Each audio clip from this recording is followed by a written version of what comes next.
Bonjour, merci, merci d'être là.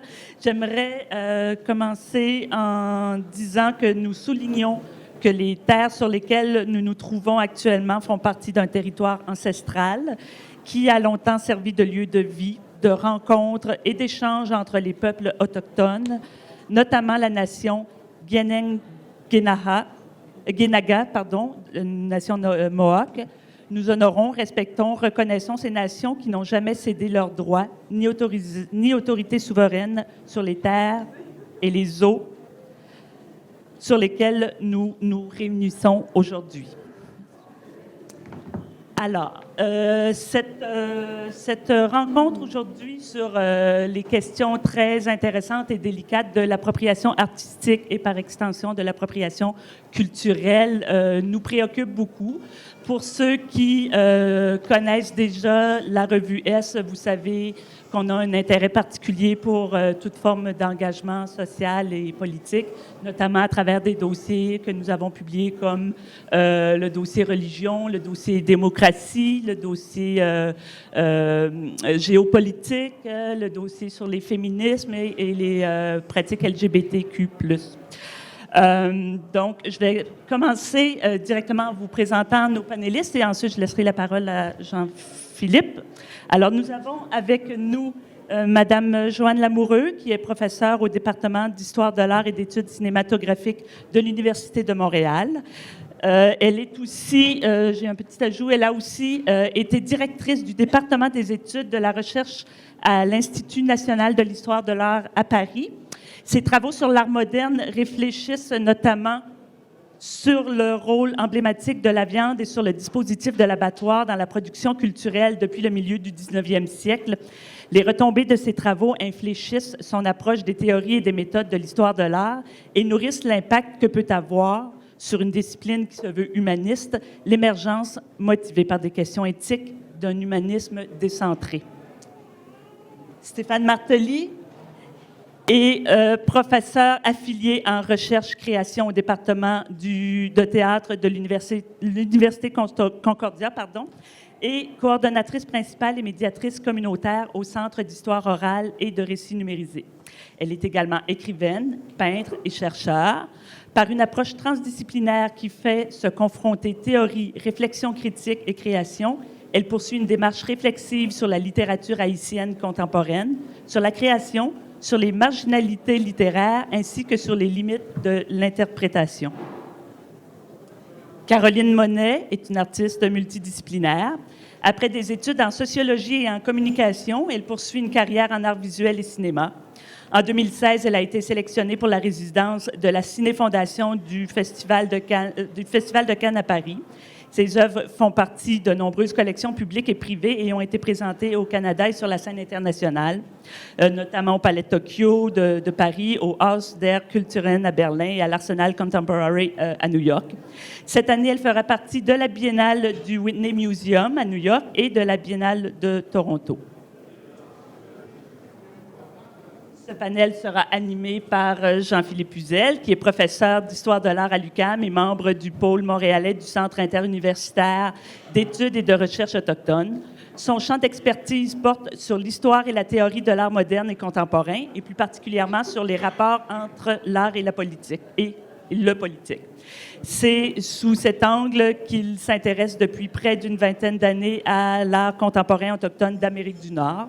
Il a publié de nombreux textes sur des artistes contemporains autochtones dans des revues et des ouvrages collectifs. Il vient de diriger notamment un débat consacré à la place du potlac dans l'histoire de l'art dans le dernier numéro de la revue française Perspective et participera également au prochain numéro de la revue S sur les différentes formes d'appropriation artistique et culturelle à paraître en septembre prochain. Je te laisse la parole. Merci Jean-Philippe. Bon panel. Merci Sylvaine, bonjour à toutes et à tous. J'aimerais remercier également les trois intervenantes, Stéphane, Caroline et Joanne, d'avoir participé à cette table ronde. Ça va être une vraie table ronde parce qu'on n'a pas discuté auparavant. Et puis c'est vrai que le sujet de l'appropriation est un peu glissant.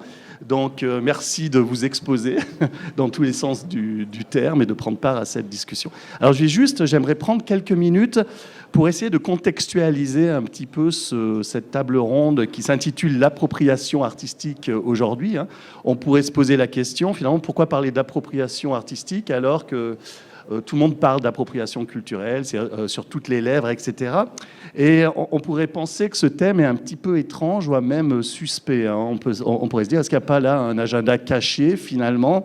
Et est-ce que ce n'est pas l'appropriation artistique? Est-ce que ce n'est pas, finalement, une version soft pour décrire l'appropriation culturelle, et est-ce que ça ne chercherait pas, in fine, à justifier l'appropriation culturelle? On peut également penser, de façon légitime, que l'appropriation artistique serait une façon de noyer le poisson un petit peu, et d'éviter de prendre position dans un débat qui est souvent passionnel, où finalement il n'y a pas de lieu neutre, et où on est obligé de s'engager. Et c'est vrai que ça nous met mal à l'aise toujours de s'engager. Alors, pour répondre à ces doutes qui sont légitimes, j'aimerais dire que cette table ronde, les causes et les raisons d'être de cette table ronde sont à la fois plus simples et peut-être plus complexes. Pourquoi plus simple? Parce que cette table part d'un constat que chaque personne qui a un tant soit peu versé dans les questions d'art visuel aura fait.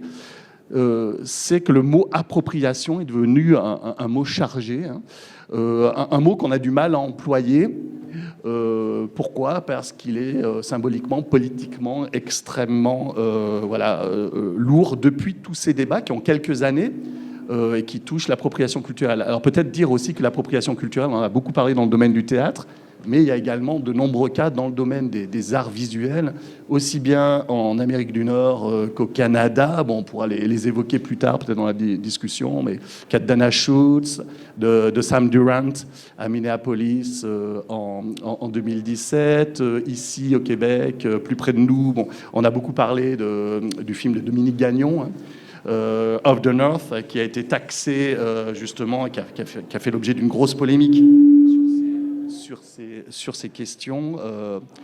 Mais à l'Ouest également, il y a eu plusieurs cas dont on a parlé d'appropriation, entre autres, de l'art formline de la côte Ouest. Donc ces débats sur l'appropriation culturelle sont aussi virulents dans le domaine des arts visuels. Et finalement, on s'aperçoit que dans tous ces débats, l'appropriation artistique est peut-être une sorte de victime collatérale, puisque personne, justement, n'ose plus en parler. Et je trouve que c'est dommage. Pourquoi? Parce que la technique de l'appropriation artistique, ou ce qu'on appelle aussi l'art d'appropriation, a irrigué tout l'art moderne, l'art contemporain, et même également l'art actuel. Et j'ai essayé, dans un petit survol très rapide, de rendre compte de cette histoire dans le catalogue de la foire papier. Voilà, donc je trouve que c'est dommage de ne plus parler de ces pratiques qui sont extrêmement importantes pour comprendre la création actuelle. Et puis, je pense qu'il y a une deuxième raison à l'existence de cette table ronde, une raison là peut-être qui renvoie à des questions plus complexes que celles qu'on a pu lire dans la presse ces derniers mois.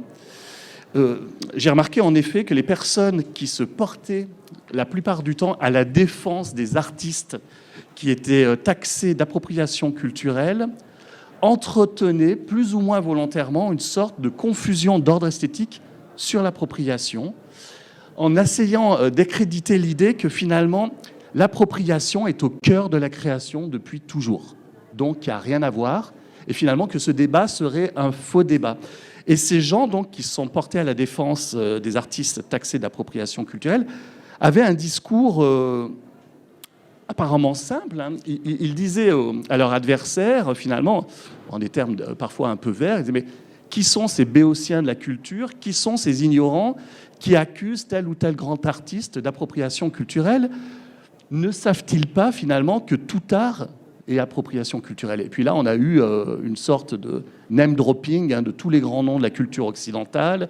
Alors c'est parti avec Shakespeare qui a écrit Hamlet, Flaubert qui a écrit Salammbô, Puccini qui a composé Madame Butterfly.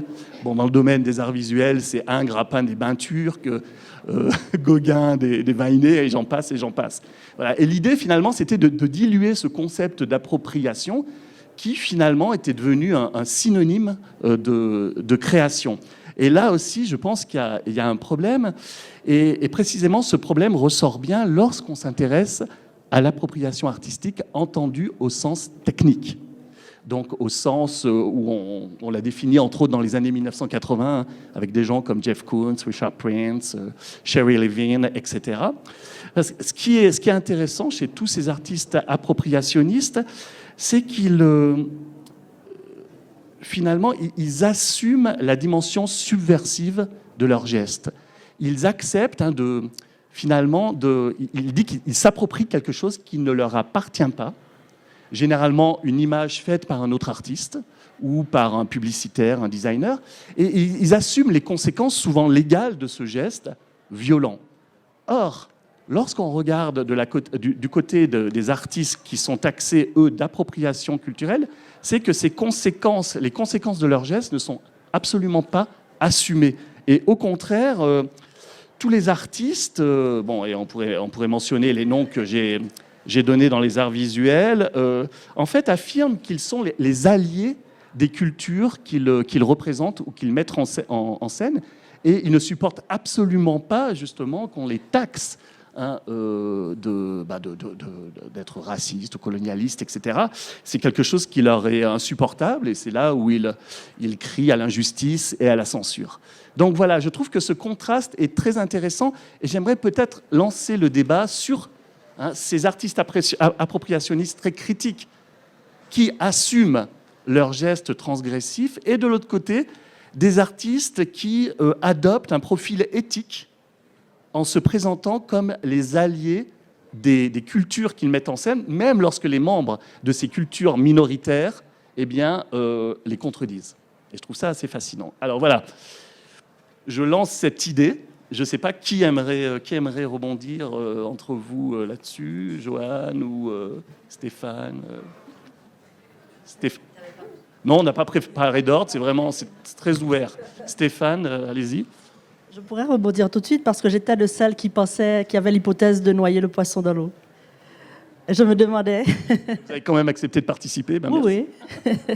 Je me demandais quelle était la pertinence d'associer finalement ces deux notions qui me semblent assez écartées l'une de l'autre. Mais je trouve qu'en même temps, c'est intéressant de les rapprocher précisément par rapport à la fin de votre présentation. Cette idée, justement, d'associer toute création à de l'appropriation évacue précisément le caractère violent et subversif de gens qui se réclament de l'appropriationnisme, qui vraiment décident de signer finalement quasiment une œuvre qui ne leur appartient pas. Cet aspect-là, il est parfaitement... C'est-à-dire, il est voulu. Ça fait partie du jeu. Il est tout à fait assumé. Donc oui, je pourrais rebondir par rapport à cela. Et j'aimerais proposer, parce que c'est ça que j'avais préparé comme note, une définition de l'appropriation culturelle, peut-être. Oui, tout à fait, je ne l'ai pas fait. Et à ce moment-là, on pourrait commencer à en parler. Ça fait quelques fois maintenant que je suis invitée à discuter de l'appropriation culturelle, souvent, évidemment, récemment dans le domaine plus théâtral, mais c'est une notion intéressante pour moi à aborder, précisément parce que j'aime en parler du point de vue de la création, plutôt que d'en parler d'un point de vue directement politique. Et je suis toujours, au début, j'étais toujours un peu mitigée parce que, comme moi, je viens de la littérature caribéenne et que la culture caribéenne, précisément, c'est le décloisonnement entre plusieurs cultures qui se sont mélangées et rencontrées dans une certaine violence, c'est vrai, mais quand même qui ne permet pas, si on veut, de situer très précisément les éléments, qu'il y a ce mélange des cultures dans la culture caribéenne. Je ne crois pas donc qu'il y ait cette idée qu'on a beaucoup lancée, qu'on peut comprendre la limite de la culture de manière permanente. Voilà, donc cette idée de la culture comme propriété, comme ayant un vrai et unique légitime propriétaire. Mais précisément pour moi, l'appropriation culturelle, ce n'est pas cela. Ce n'est pas le changement de propriétaire d'un objet qui aurait déjà un propriétaire. C'est vraiment le devenir, la transformation de la culture qui était auparavant libre de circuler, de la transformer en un objet. un objet consommable, vendable, reproductible. Voilà. Et donc, pour moi, il s'agit vraiment d'une réification de l'objet culturel. Donc, l'appropriation culturelle, pour moi, se joue parce qu'un trait, une pratique, un objet culturel sont repris dans un geste qui les décontextualise au lieu de les complexifier, qui les simplifie au lieu de les enrichir. Donc, c'est un geste de pouvoir, finalement. Et là, je peux reprendre très vite un théoricien de la Caraïbe qui est Édouard Glissant, qui justement définissait le geste de comprendre comme un geste violent. Il remontait à la racine étymologique du mot comprendre. Et ça encore, on a beaucoup entendu l'argument éthique, non, mais je veux défendre un tel ou un tel, de tel ou tel groupe. Eh bien, Glissant disait précisément qu'il y a une violence dans le geste de comprendre, parce que comprendere, c'est prendre avec soi, c'est ramener l'autre à soi et donc le réduire à son identité. Et donc, je voulais réactiver cette idée de violence de prendre avec soi, parce que dans le geste appropriatif, il y a deux choses. Il y a une désacralisation de l'objet, une décontextualisation de l'objet qui avait beaucoup de ramifications et beaucoup de niveaux de signification, qui est simplifiée et ramenée à une seule chose. Donc, je pourrais proposer cette première définition. Et donc, l'acte de pouvoir est intrinsèquement lié à la notion même d'appropriation culturelle. Il n'y a pas d'appropriation culturelle juste parce qu'il y a une sorte de jeu de chaises musicale de l'identité. Il y a appropriation parce qu'il y a un geste violent qui est fait même dans l'acte de prendre quelque chose de l'autre, de le simplifier et de le ramener à soi. La notion de décontextualisation Décontextualisation qui est très violente. Caroline, tu aimerais... Je voudrais rajouter que l'appropriation, c'est aussi l'acte de prendre pour acquis. Donc, c'est impossible d'avoir un dialogue. Il y a un blocage total s'il y a une personne qui prend pour acquis par rapport à l'autre. C'est souvent plus facile de jouer l'ignorant et de ne pas demander permission et de se faire chicaner après et de s'excuser après les faits, plutôt que de vraiment faire l'effort de demander permission et de faire le travail de connaissance, qui est beaucoup plus difficile. C'est plus facile, en fait, de s'excuser que d'aller vers l'autre et de s'informer. C'est comme quand on était adolescent, hein, qu'on voulait faire la fête chez nos parents, on ne demandait pas permission. On allait se faire chicaner après, mais au moins on l'avait fait. Merci pour l'image.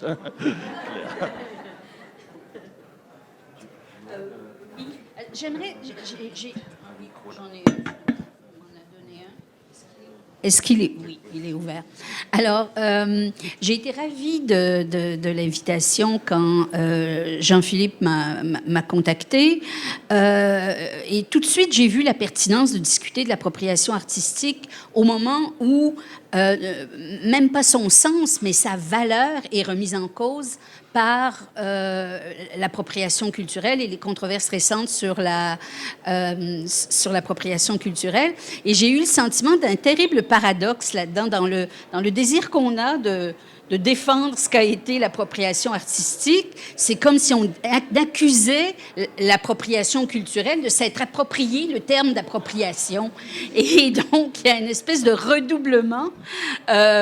Et il y a un fond d'historien de l'art qui dit oui, mais c'est pas ça, l'appropriation. L'appropriation, c'est autre chose, comme si on détenait avec l'art d'appropriation, le monopole du terme qu'on allait verrouiller à jamais.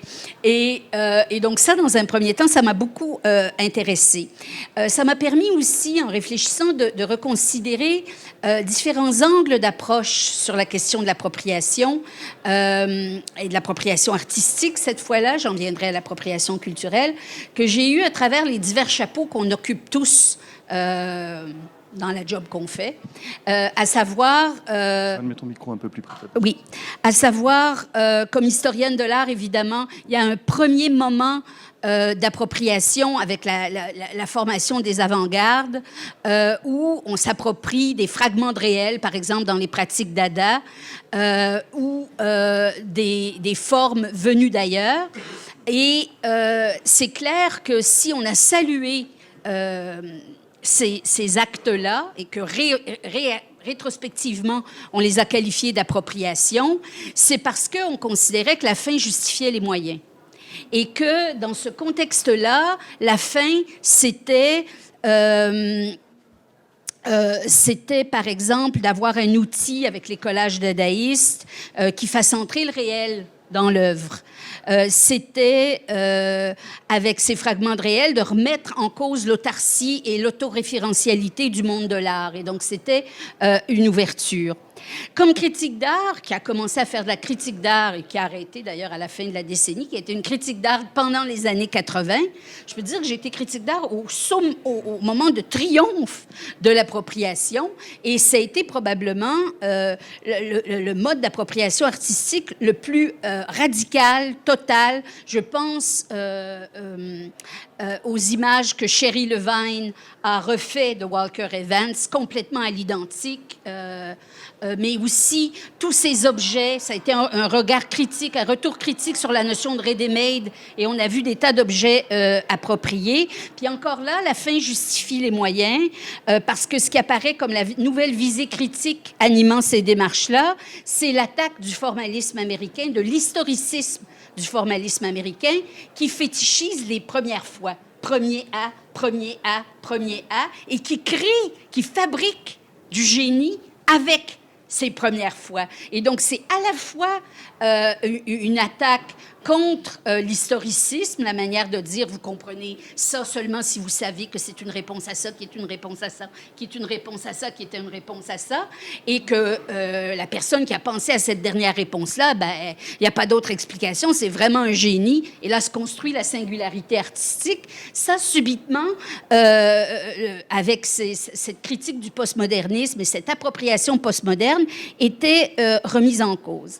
Et l'appropriation artistique, c'est une vieille chose, il l'a dit, mais une vieille chose dans le monde même des arts visuels qui il y a déjà plusieurs décennies, pris le tournant de l'appropriation culturelle. Et là, je mettrais mon chapeau de commissaire. Comme commissaire, j'ai été invitée en 2003 à collaborer, à faire le scénario d'une exposition sur Émilie Carr. Tout le monde était sur le qui-vive, et on est en 2003. Tous les musées partenaires étaient sur le qui-vive parce qu'on savait qu'il y avait déjà eu une grande rétrospective en 1990 et que la commissaire, Doris Schadbolt, qui en était à sa deuxième grande rétrospective sur Émilie Carr, s'était fait carrément dire que c'était plus acceptable de faire d'Émilie Carr quelqu'un qui était simplement, qui avait amené la modernité au Canada et d'oublier qu'elle le faisait avec des matotémiques, d'oublier qu'elle en changeait le sens. Et donc, on a été très, très vigilants dès le départ sur ces questions-là. Et j'ai vu que des musées avaient déjà mis au point des manières de travailler. Puis là, on est il y a 15 ans, d'où ma surprise de voir le milieu du théâtre complètement décontenancé par ce qui arrive. Parce qu'il y a 15 ans, le Musée des beaux-arts du Canada, pour tenir une rétrospective Émilie Carr, a joué avec la programmation. Ils ont commencé la saison en programmant Norval Morisseau. Hein? Donc déjà, Émilie Carr venait en deuxième, ce qui est Ils se sont permis de le faire parce que, après avoir consulté des commissaires indépendants autochtones, pour voir si certaines des initiatives de l'exposition apparaissaient acceptables. Et ils ont pu le faire, et on a pu le faire sans qu'il y ait de controverses majeures, parce que, suite aux initiatives de Diana Nemiroff, les axes de collectionnement, la collection d'art contemporain du musée avait déjà commencé à intégrer des œuvres d'art. Donc, tout ça donne un peu les chapeaux à partir desquels la question de l'appropriation artistique et de l'appropriation culturelle se recroisent dans le monde des arts visuels. Mais il m'apparaît que, à la lumière des controverses récentes qui ont eu lieu au théâtre et qui, moi, m'ont beaucoup surprise, un des problèmes qu'on rencontre, c'est que quand nous parlons d'appropriation culturelle, nous ne parlons pas vraiment d'appropriation de contenu, ce qui est le cas dans à peu près tout ce qu'on a dit jusqu'à présent. Il y a eu des remarques célèbres qui ont beaucoup circulé à la radio où on pourrait penser que c'était... Je me rappelle d'un témoignage entendu au hasard dans la voiture d'une représentante autochtone qui disait on a commencé par nous prendre nos terres, on nous a arraché les enfants, on nous a pris notre langue et maintenant on veut notre histoire autour de Kanata. Donc là, on est dans le dernier contenu. Mais en réalité, je ne pense pas que vraiment l'enjeu de l'appropriation culturelle, contrairement à celui de l'appropriation artistique, relève d'une appropriation des contenus que des fins supérieures justifieraient. Je pense que le vrai enjeu, c'est que on est dans la dénonciation d'une usurpation des places, plus que des contenus. Quelqu'un parle à ma place. Et ce n'est pas tellement ce qui est dit que la position, le privilège de pouvoir l'énoncer qui apparaît problématique. Et sur cette question-là, il y a évidemment beaucoup de gens ne peuvent pas, dans le monde du théâtre, ont paru ne pas pouvoir recevoir cet argument-là. Et là, on rencontre toutes les complexités des controverses individuelles. J'entends Ariane Mouchkine, quand Ariane Mouchkine dit « Mais qu'est-ce qu'on nous raconte? Ce sont des acteurs. Par définition, ils prennent la place. Ils incarnent, ils incarnent quelqu'un d'autre. » Et puis en plus, elle est bien placée pour le dire, Ariane Mouchkine, à cause de la troupe même qu'elle a constituée, où il y a une grande variété de gens qui jouent des rôles improbables pour lesquels un casting ordinaire ne les aurait peut-être pas prévus.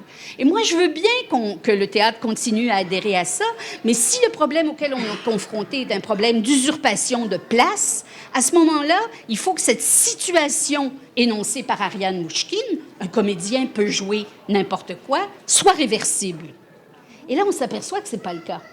Que vraiment, les Blancs peuvent tout jouer tout le temps. La situation a un peu changé, et notamment à la télé et dans les médias. Il y a une vigilance pour que il y ait plus de rôles. Attendez, il y a une vigilance. Il va y avoir quelques rôles de Black ou de Latino ou des Autochtones très, très peu, où il faut être autochtone pour le jouer, il faut être Black pour le jouer, il faut... Mais c'est pas ça. La vraie parité, la vraie réversibilité, ce serait le jour où les rôles de blanc pourront être joués par n'importe qui, bien qu'ils soient expressément construits comme des rôles blancs. Par exemple, un rôle de WASP, un rôle de White Anglo-Saxon Protestant. Et là, ce qui m'apparaît poser problème, c'est l'absence de cette réversibilité-là, de cette réversibilité-là. Et je pense donc qu'il faut distinguer, essayer d'articuler et traiter différemment ce qui relève de l'appropriation de contenu de ce qui relève de l'appropriation de place. Et ça excède le problème de l'appropriation culturelle, il me semble, dans la mesure où c'est un problème de la représentation tout court dans le monde où on vit. Hein, ou même la représentation politique, la représentation par les experts, la représentation politique. On voit Trump diriger avec les réseaux sociaux et passer par-dessus toutes les instances constitutionnelles et avoir une base qu'il soutient. L'appropriation culturelle me paraît aussi socialement touchée à une crise de la représentation en général dans la société. Puis je m'arrête ici. Merci, Joanne. Stéphane, vous aimeriez C'est très réagir? intéressant. Je suis très sensible à ce que vous avez dit par rapport au fait que le milieu des arts visuels était déjà dans cette discussion depuis une quinzaine d'années et que le milieu théâtral, je crois, québécois ou canadien, ne semblait pas prêt du tout à ce genre de discussion. J'argumenterais par contre que cette question de place que vous avez évoquée et de représentation, elle est très importante. Elle met en lumière deux choses. Elle met en lumière qui est le public et à qui s'adressent ces récits qui sont produits, ces œuvres qui sont produites, et qui sont les personnes qui ont accès aux places qui leur permettraient de construire ces représentations. Évidemment, ça pose les deux questions. Et donc, pour moi, la question de la place n'est pas indissociable de celle du contenu. Parce que, évidemment, si la personne qui énonce n'est pas celle qui peut se réclamer de cette histoire, le contenu produit ne va pas être le même non plus. Et ça a été la réaction d'ailleurs de personnalités du théâtre autochtone qui ont été amenées à voir la pièce Kanata à Paris pour dire que jamais, voilà, une personne autochtone n'aurait pu produire ce récit-là. Ce récit-là est précisément le récit de quelqu'un qui n'est pas autochtone. Hein. Bon, on pourra recommencer la discussion si vous voulez, mais je voulais faire vaciller cette notion de contenu et de place parce qu'elle me semble vraiment très indissociable. Et ça me permet de revenir à cette idée d'une simplification parce que je crois qu'on ne peut pas, et là nous sommes vraiment du côté de l'appropriation culturelle, parler d'appropriation culturelle sans évoquer cette question d'une emprise et d'une absence.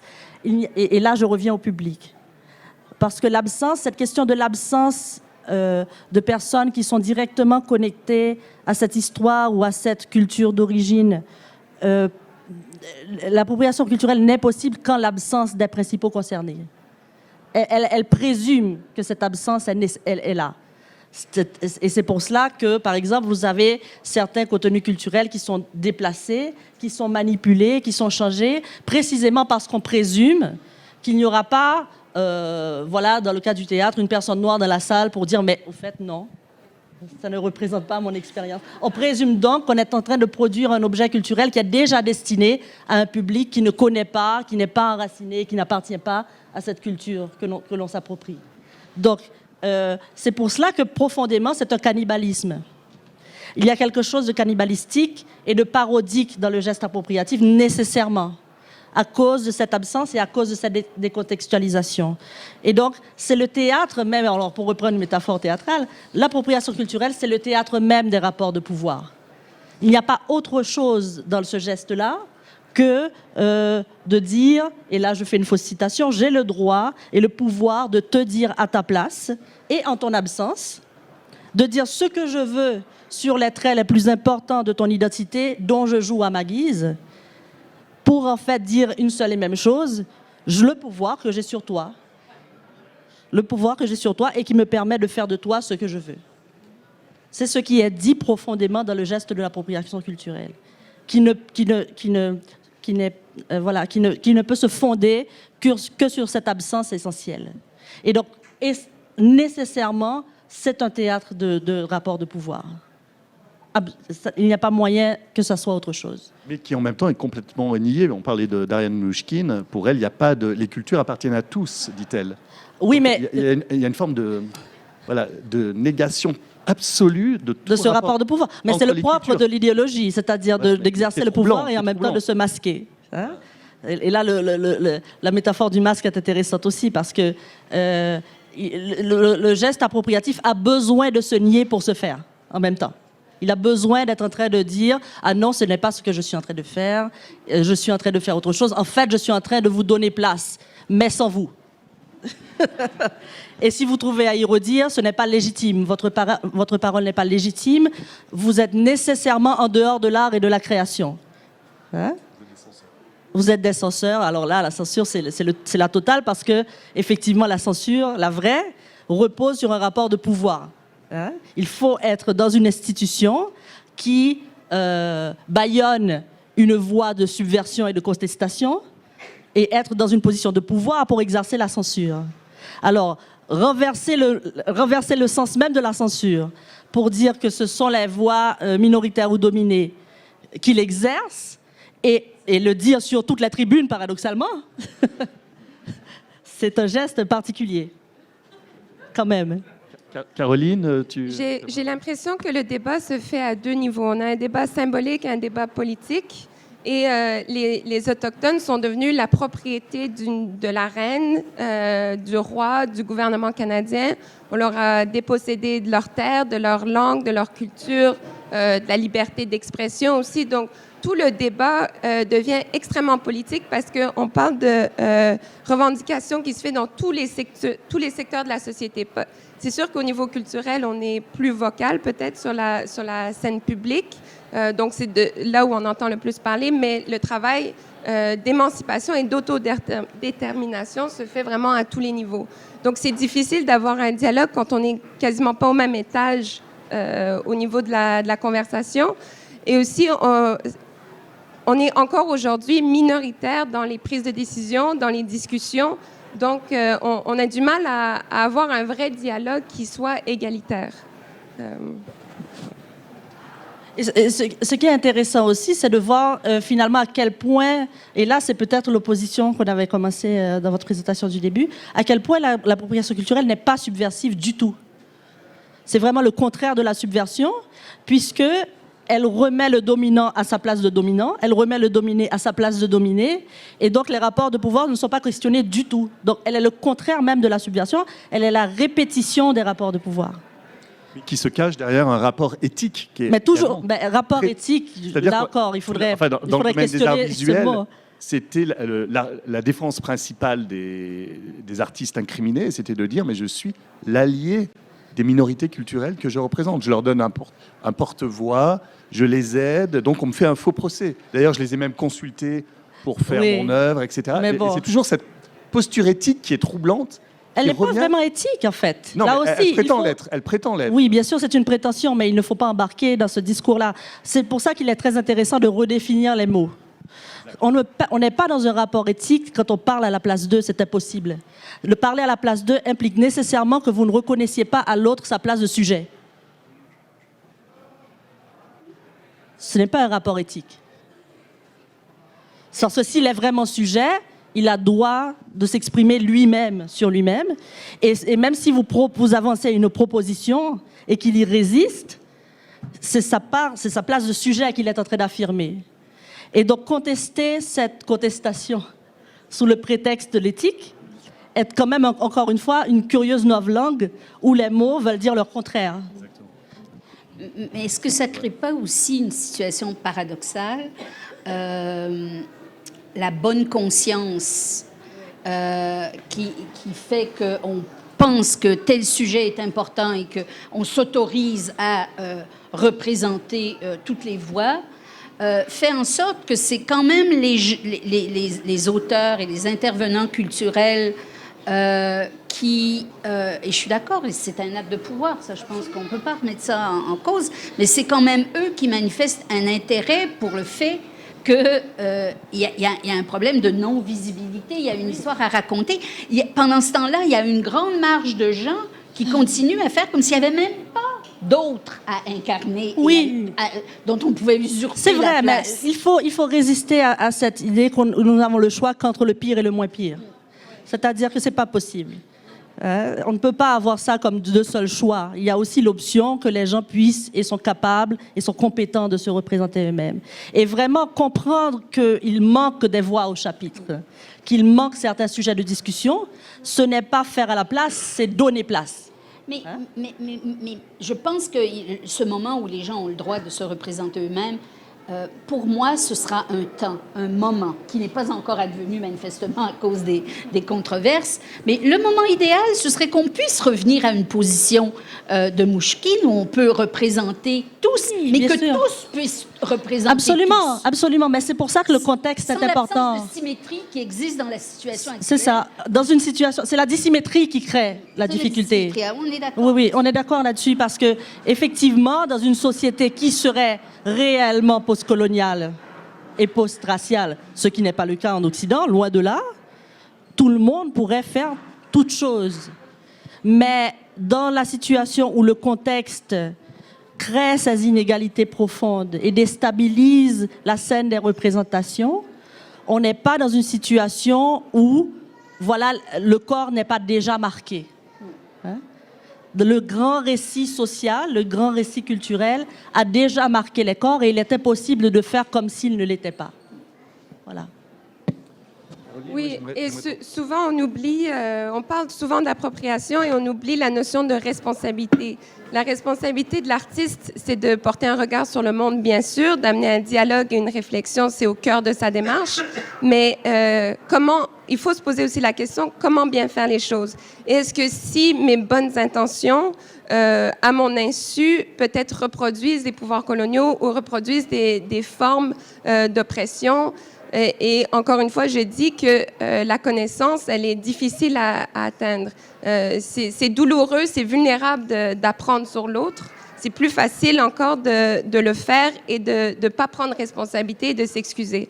C'est une dynamique que je sais que les peuples autochtones sont fatigués d'être dans cette dynamique de encore des excuses. On est vraiment dans une volonté où aujourd'hui, moi je pense que c'est possible. On est déjà là-dedans. Aujourd'hui, les Autochtones ont les moyens et les outils pour être présents, pour faire partie de la société. Donc, c'est plus possible aujourd'hui de dire « Ah, désolé, oui, on va vous inclure. » Maintenant, il faut du vrai changement et il faut qu'on voit les institutions et les artistes qui ont plein de bonnes intentions faire le vrai travail pour que l'inclusion soit faite de manière respectueuse, intégrée et qu'elle se fasse au même niveau. Comme artiste, est-ce que la question de l'appropriation culturelle est un souci? Est-ce que tu t'es déjà fait approprier certains motifs, certains thèmes de ton travail? Est-ce que tu... Mais moi, je trouve, c'est quand même une position inconfortable de parler d'appropriation culturelle, même quand on est autochtone, parce qu'elle se fait même à l'intérieur de notre propre communauté. Par exemple, moi, j'utilise des motifs qui me sont passés par ma belle-mère. Est-ce que je m'approprie ces motifs? Est-ce que... et parce que ça fait 4 générations dans ma famille que j'ai été dépossédée au fil des années par la loi sur les Indiens, de ma culture, de mon héritage. Donc, en m'appropriant ces connaissances traditionnelles, est-ce que j'ai le droit? Déjà, je me pose, moi, la question. Alors, imaginez, si même moi, je me pose la question par rapport à ma propre culture et ma propre nation, ce serait important, alors que ceux qui ne font même pas partie de cette nation-là se posent moindrement le... C'est paradoxal que toi, tu te poses la question et que Oui, les autres... mais parce que c'est extrêmement important. Il faut aussi penser qu'il y a 50 nations différentes autochtones à travers le Canada. Donc, je ne peux pas, moi, m'approprier la nation Gwich'in ou Haida ou même les Inuits. On ne fait pas du tout partie de la même nation. Ce n'est pas un grand sac, un melting pot de culture. On a vu le débat rebondir la semaine dernière avec le chant de gorge inuit, repris Oui. par une chanteuse cree. Tout le monde a eu l'air de dire « mais qu'est-ce que c'est que ça ?» Encore l'appropriation culturelle. Les autochtones se déchirent entre eux. Mais comme tu le dis, en fait, c'est des nations différentes. C'est complètement avec leurs différent. propres protocoles. Différentes langues, différentes façons même de procéder et de valeurs, etc. Donc, et c'est important aussi il y a un respect, il y a tout un protocole à suivre avec les aînés, avec d'aller voir ceux qui ont les connaissances, de faire un travail. C'est long, c'est vulnérable, c'est douloureux, mais il est important aussi. Donc, il y a un dialogue à faire et c'est tout un processus. C'est pas juste ah ben je vais le faire et puis on verra bien ce qui va se passer. Je sais pas qui aimerait... On a encore un peu, je viens d'avoir une petite pancarte qui me dit on a encore un peu de temps pour discuter entre nous. Ensuite, on ouvrira la parole à la salle. Ce qui est intéressant peut-être pour rebondir sur l'appropriation artistique, c'est que l'appropriation artistique et surtout l'appropriationnisme précisément fait trembler la notion d'auteur. C'est ça, c'est le but même de la Alors démarche. que dans l'appropriation culturelle, au contraire, on essaie de signer à une place sans vouloir la contestation de la place de l'auteur. Donc c'est un mouvement quasiment Opposé, contraire. ouais, contraire. Oui, oui. Ouais, ouais. Malgré les noms qui sont similaires. Oui, c'est sûr. Ce ne sont oui. pas du tout des notions similaires. Et dans l'appropriationnisme, il y a une sorte de prise de conscience, de reconnaissance de la nature parodique ou subversive de la signature, Exactement. qui est complètement niée et masquée dans le cadre de l'appropriation culturelle. Alors, je voulais souligner ce contraste. contraste. D'où l'intérêt, c'est pour ça, on n'a pas voulu noyer le poisson, mais je trouve que c'est intéressant d'interroger l'appropriation culturelle à partir de l'appropriation artistique. Parce que ça permet justement de faire ressortir ces contrastes, l'absence de fonction critique, la notion d'auteur qui n'est pas du tout interrogée. Et c'est là, finalement, je pense que le numéro de S sur les appropriations va aborder ces questions aussi. Et aussi qui profite, au final. On va parler de cela, c'est très important. Oui. Oui, effectivement. Qui profite? À qui profite le crime? Je vous relance la question. Alors, C'est très important, effectivement. Et c'est vrai que dans les années 80, il est intéressant aussi de voir que le débat sur l'appropriation culturelle s'est déplacé un peu. Dans les années 80, lorsque la question est apparue dans les sciences sociales, on parlait beaucoup d'appropriation économique. Hein, et là, on parlait beaucoup des coiffes autochtones, tel designer, Hollywood. Donc la question commerciale était très présente. Là, elle l'est encore depuis quelques années, mais les questions plus éthiques, justement, enfin, encore une fois, même si elles sont galvaudées, ont pris comme le devant de la scène. Je ne sais pas si vous êtes d'accord avec ça, qu'il y a une transformation de l'appropriation culturelle en l'espace de quelques décennies. Toi, Joanne, qui a travaillé sur ces questions.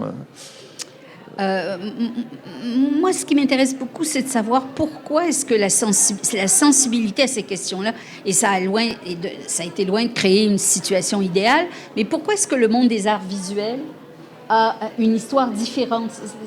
Les séries culturelles, pourquoi est-ce que les séries culturelles n'ont pas la même histoire en lien avec les questions d'appropriation culturelle? Je n'ai pas de réponse définitive, mais j'ai l'impression que la discussion simplement a commencé depuis plus longtemps. Et puis, je crois que, bien sûr, la discussion dans le milieu théâtral n'est pas au même point dans tous les espaces. Je pense que c'est particulièrement interrogeant ou étonnant dans l'espace québécois. Je ne crois pas que la discussion est au même point aux États-Unis, par exemple. Est-ce que c'est possible que ce soit parce que les arts visuels n'ont pas le même public, c'est-à-dire ne s'adressent pas à un public? Il y a une question de public. Moi, dans un univers un peu plus fermé. Que le monde du théâtre. Je pense que l'enjeu peut-être est plus important parce que la notion du sujet par rapport à la parole est peut-être encore plus aiguë. Il s'agit directement de la voix. Vraiment. Hein? Vraiment directement de la voix. Et je crois que ce sont des domaines qui encore largement, dans des situations où l'histoire n'est pas encore vraiment interrogée et où vraiment il y a... le déséquilibre est immense au niveau de l'accès de certaines voix aux espaces de représentation.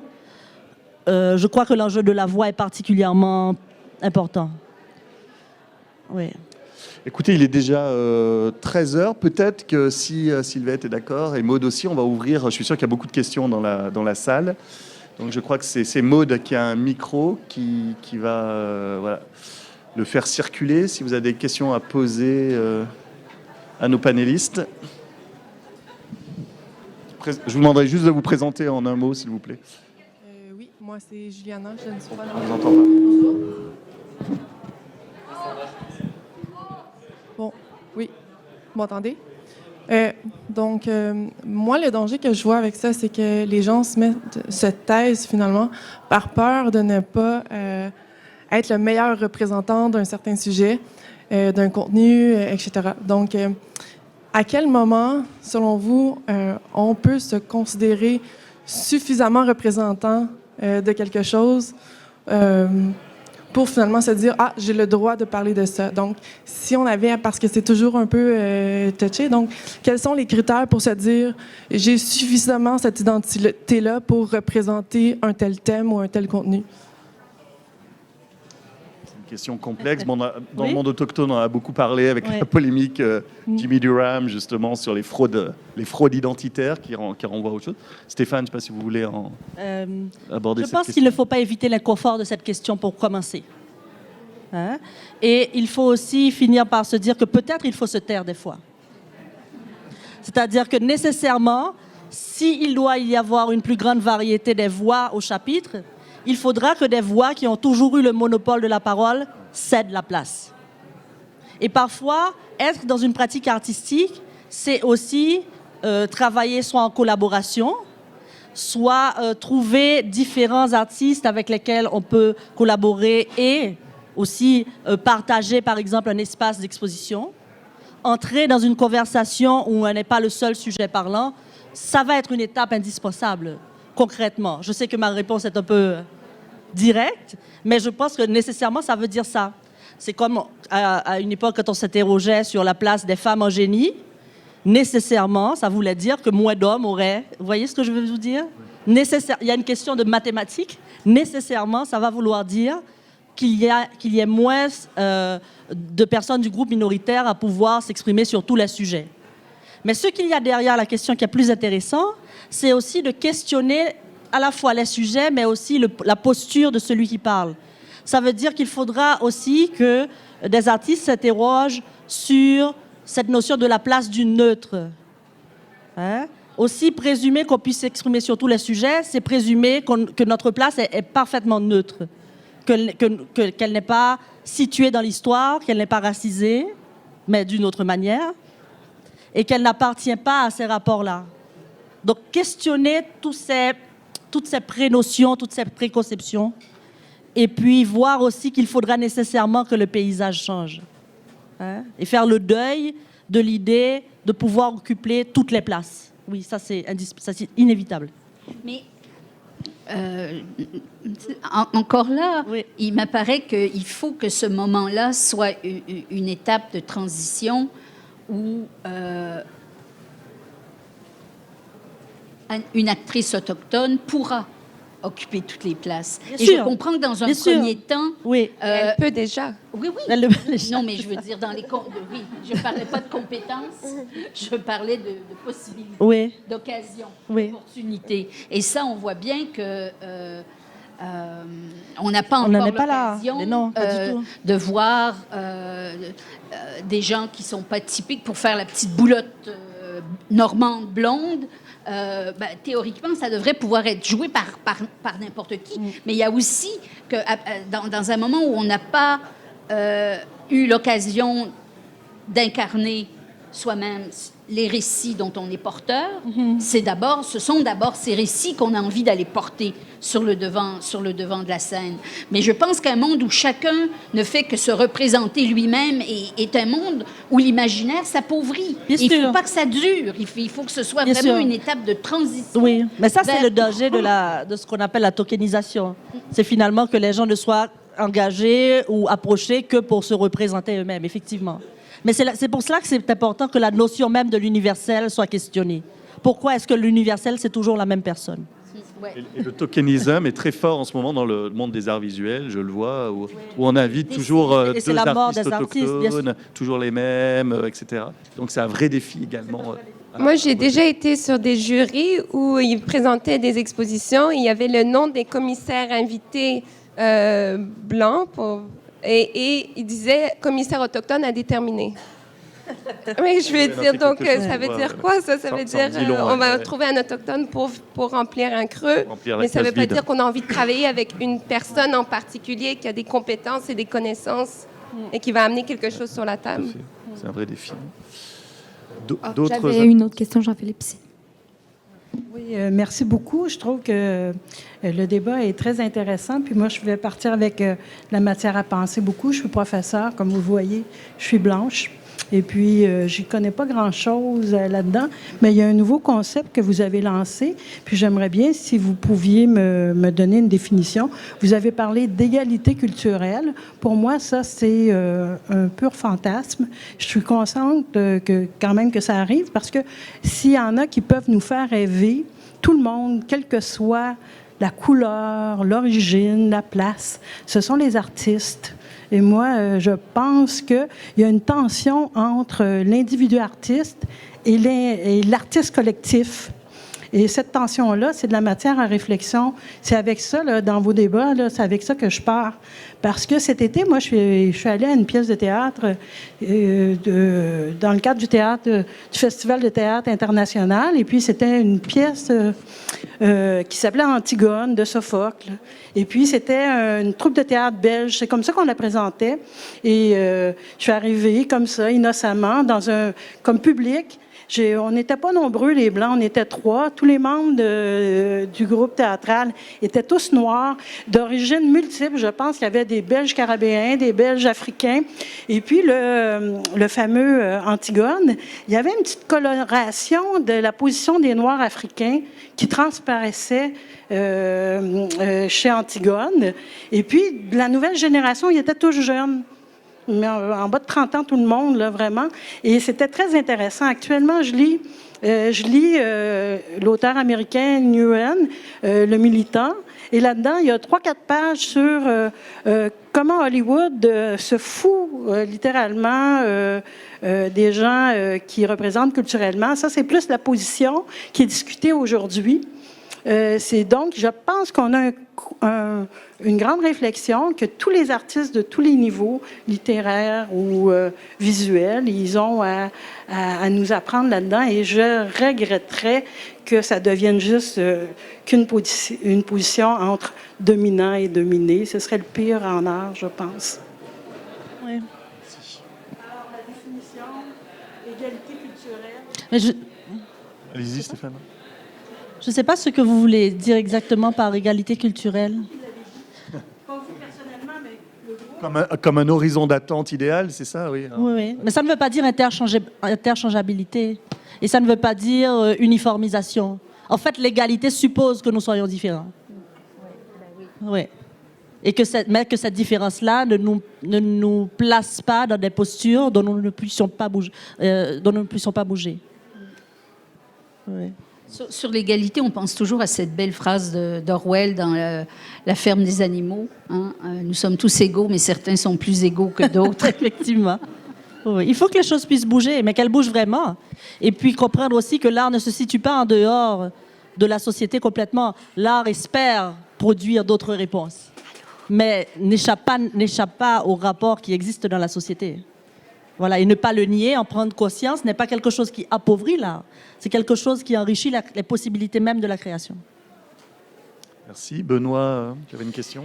Oui, merci. J'ai une question concernant la critique d'art. Je suis allé dans cette piste-là cet été à cause du commentaire de Marie-Lou Craft dans un de ses textes qui disait que finalement, Betty Modifassi, je vais utiliser son expression, tombait en bas de sa chaise parce qu'on critiquait son travail pour la première fois. Je paraphrase un peu, mais c'était son idée.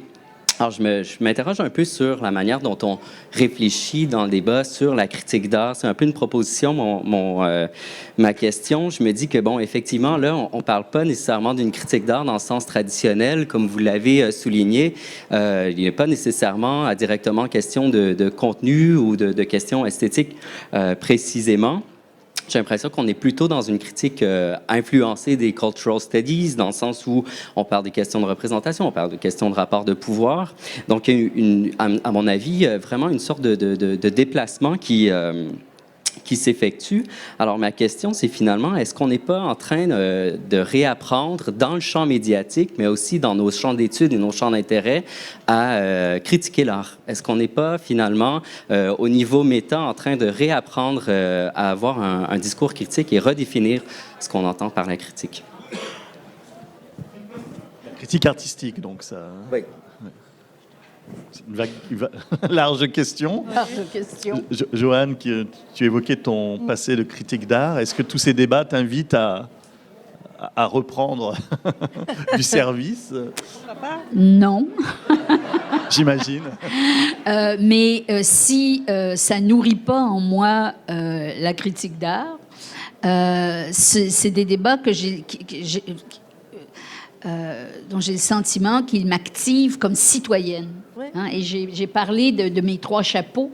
Mais je dirais que quand j'arrive à l'appropriation culturelle, là où je me sens interpellée, c'est comme citoyenne, comme et par rapport à une crise générale de la représentation et non pas simplement de la représentation artistique.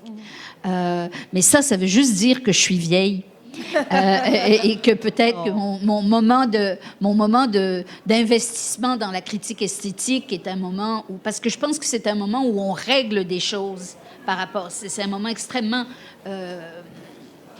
fécond, mais qui, pour moi, a eu une période, et ces débats-là ne m'y font pas revenir, bien que je crois aux vertus des controverses. Stéphane, vous vouliez ajouter quelque chose sur la critique d'art? Oui, parce que moi, j'ai l'impression au contraire que ça ouvre les possibilités. Et que peut-être ça nous amène à élargir l'horizon de nos compétences. Je crois qu'il est tout à fait possible de produire une critique qui reste dans le domaine artistique de ces questions-là. Précisément dans le cas de Betty Modifassi, la proposition qu'elle avançait était une proposition ancrée dans l'histoire. Donc, il était tout à fait légitime de la questionner par rapport à cet horizon-là, qui était dans sa proposition artistique. Ce n'est pas en dehors, en fait. Vous voyez ce que j'amène par rapport à votre argument? Ce n'est pas en dehors d'une critique artistique de ce qu'elle a produit que de questionner les postulats de sa création.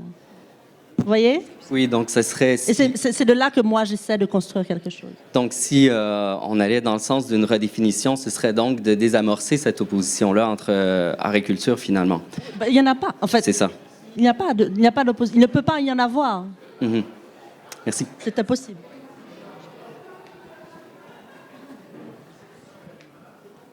En fait, j'ai l'impression que ce que je veux apporter comme sujet, c'est l'aspect de l'accessibilité. D'aller plus loin que la discussion, puis on comprend, etc. Mais là, puis on se responsabilise. Puis après, c'est comment est-ce que Société québécoise, on crée plus d'accessibilité, en fait, pour qu'il y ait plus d'artistes c'est ça, à tous les paliers, à tous les niveaux, là, qu'on puisse sentir que... C'est ça. En fait, moi, je suis moi-même, en fait, une artiste d'origine, justement, égyptienne, arménienne, libanaise. Puis, tu sais, je vois, là, tu sais, c'est... ouais, c'est ça. Il y a énormément d'éducation, en fait, à faire. Puis, comment est-ce qu'on peut trouver des moyens d'accessibilité? Pour moi, c'est quelque chose qui est important, là. La question de laisser sa place. Le milieu de l'art doit s'ouvrir, prendre conscience de ces questions, au-delà du tokenisme, pour permettre une meilleure intégration des artistes de la diversité ou des artistes autochtones. Mais le dialogue est encore nouveau, donc c'est normal qu'il soit encore assez maladroit. Et l'inclusion de ces idées-là, elle est par le fait même aussi très maladroite. Donc, je pense qu'il faut qu'on trouve une façon de trouver comment se parler déjà, de comment dire les choses et de bien marcher. On est un peu bancal. Et mais de se on faire est des aussi... amis, parce que on dit tout le temps que les milieux sont fermés, que ce sont des milieux entre amis, et c'est d'une certaine façon vrai. Donc il faut se faire de nouveaux amis. Il faut Accepter que nos amis aient une opinion. Je ne sais pas si on termine sur ce mot positif, se faire des amis, et Faisons-nous de nouveaux amis. le caractère positif des polémiques, peut-être. Si tu veux, Jean-Philippe, on peut encore prendre question, oui, une dernière allez-y. question. Allez-y, ouais. Deux, on a le temps. Une ou deux. Oui, bonjour, mon nom est Valentin et merci pour ce dialogue. Un peu plus fort, s'il vous plaît. Ouais. Le micro. Bonjour, oui. Mon nom est Valentin et merci pour ce dialogue. Juste dans le concret, disons, si tu es un auteur, dans l'exercice de créativité, comment un auteur ferait, disons, une scène qui aurait plusieurs personnages venant de différentes cultures? Parce que, Stéphane, vous avez soulevé beaucoup l'importance de la voix, de laisser la place et d'approprier la position de notre personne ou de notre perspective. Mais un auteur est quasiment un dieu dans son univers.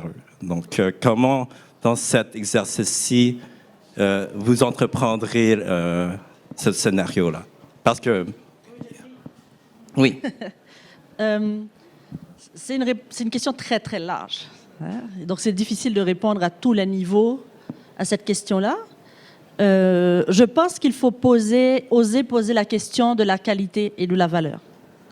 C'est-à-dire qu'un auteur qui serait très sérieux, hein, pour représenter des univers très éloignés du sien, il ferait effectivement, juste pour des questions de valeur de son œuvre, il ferait un certain nombre de recherches et de questionnements pour ne pas précisément produire une parodie de ce qu'il essaie de représenter.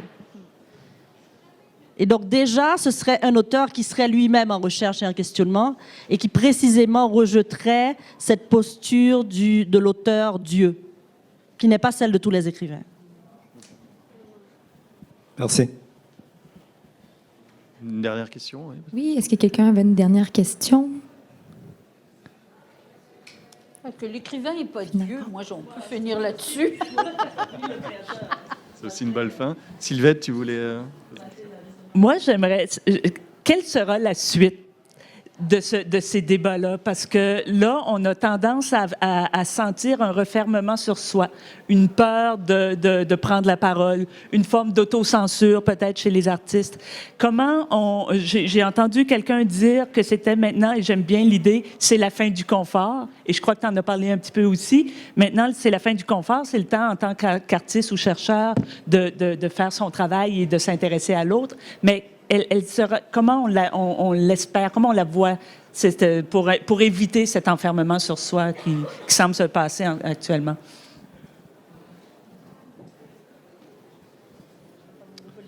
Ben, à l'ère d'Internet, c'est impossible maintenant d'être ignorant. Il faut qu'il y ait de la recherche pour tout.